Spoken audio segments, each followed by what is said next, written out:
Today I want to talk about a grain that I get asked a lot of questions about, and that is millet.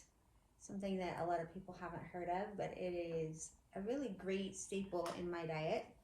So this is millet, and this is what it looks like when it's in its raw whole form.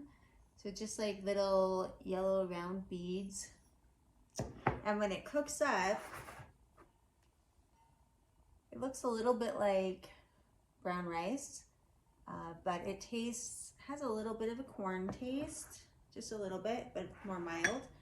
And this amount of dry millet cooks up into this much cooked millet. So it expands a lot. So you put about 3 times as much water in as you do just the dry grain when you cook it.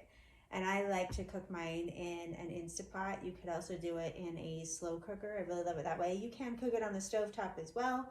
I love to cook a big batch in a slow cooker or my Instapot because I can just get it started and just leave it for a while until I'm ready to come back to it, and bag it up in little individual servings and keep it in my freezer. My favorite way to eat it is for breakfast, either with some fruit and soy milk and nuts, or I'll cook it into a breakfast bake. A few weeks ago, I recorded a breakfast bake recipe, which is a lemon blueberry bake recipe, and I love using millet in that recipe instead of oats.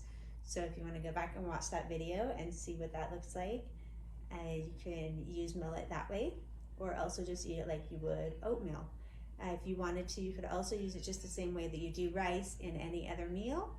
It is super tasty, loaded with vitamins and minerals and fiber. It's a really great addition to a healthy diet.